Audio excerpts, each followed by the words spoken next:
Stories whispered, lessons shown on this channel. If I had known.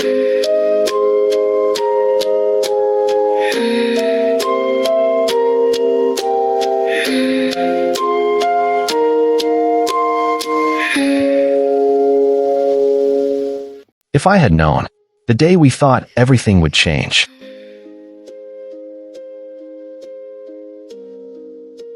Welcome to the space. Stories whispered, lessons shown.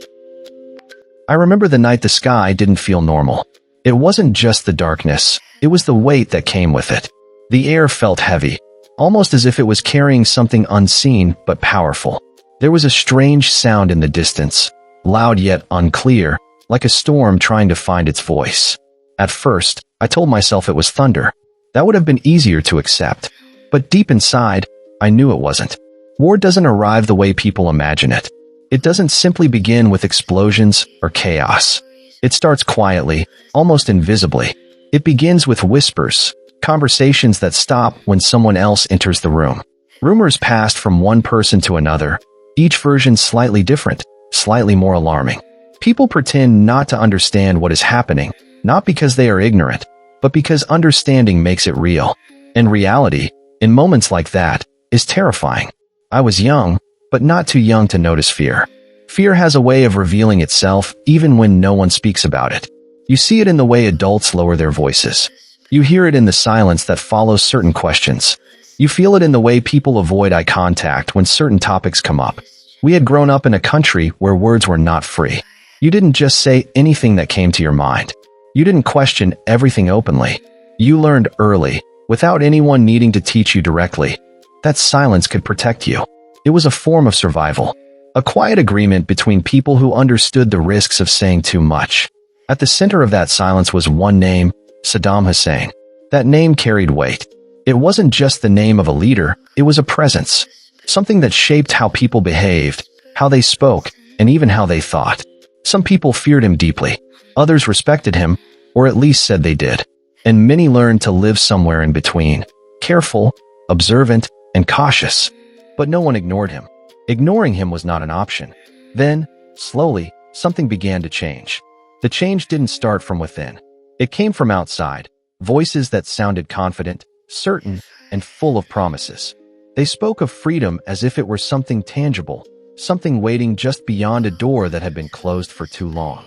They said that once that door was opened, everything would be different. Life would be better. Life would be easier. Life would finally feel safe.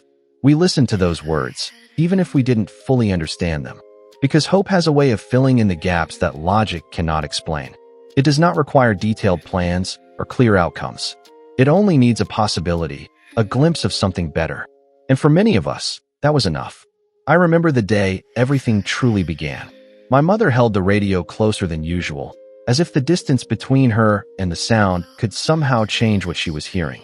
My father sat quietly, his eyes focused, his expression unreadable. He didn't interrupt. He didn't comment. He just listened. That silence spoke louder than words. That was the first time I heard about the war, the one the world would later call the Iraq War. At first, it didn't feel real. It felt distant, like something happening in another place, to other people. Something that might never truly reach us. But reality has a way of closing distance quickly. The nights became louder. The sky no longer felt calm. Sometimes the ground trembled beneath our feet, reminding us that what was happening was no longer far away. It was here, and slowly, almost quietly, the life we knew began to break apart. Then one day it was over. Or at least, that is what we believed. The news spread quickly. He was gone. Just like that. The man who had been part of our reality for as long as we could remember gone. It felt unreal. Some people celebrated openly. I saw smiles that I had never seen before. Wide, unrestrained, almost disbelieving. People spoke louder, more freely, without the hesitation that had once defined every conversation. It was as if something invisible had been lifted.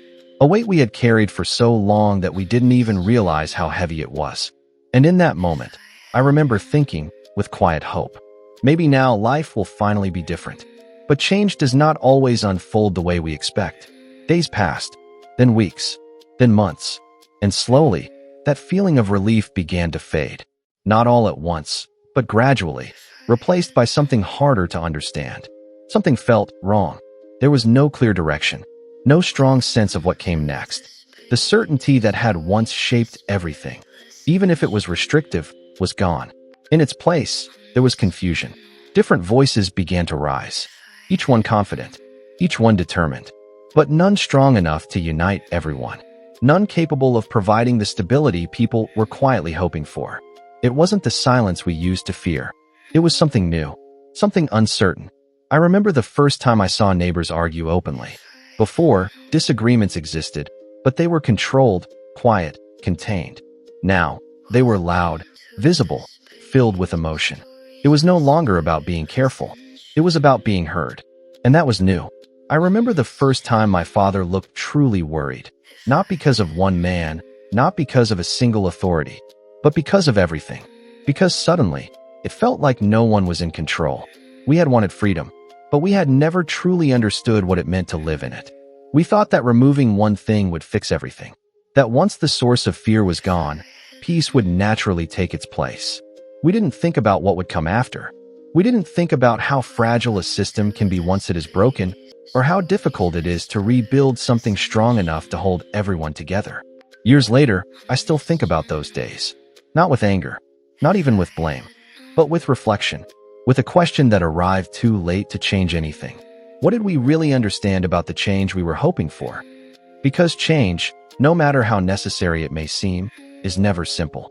It carries consequences, some expected, many not. And when it happens faster than understanding, it can leave people lost between what was and what could have been. If I had known that removing fear does not automatically create peace, that a nation needs more than hope to stand, that the future must be built carefully, not simply expected, I would have listened more carefully. I would have asked more questions. I would have tried to understand not just what we were ending, but what we were beginning. Because the truth is this: the end of something is never just an ending. It is also a beginning.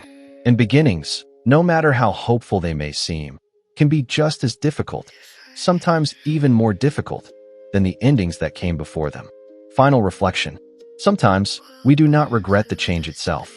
We regret not understanding it. We regret not preparing for it.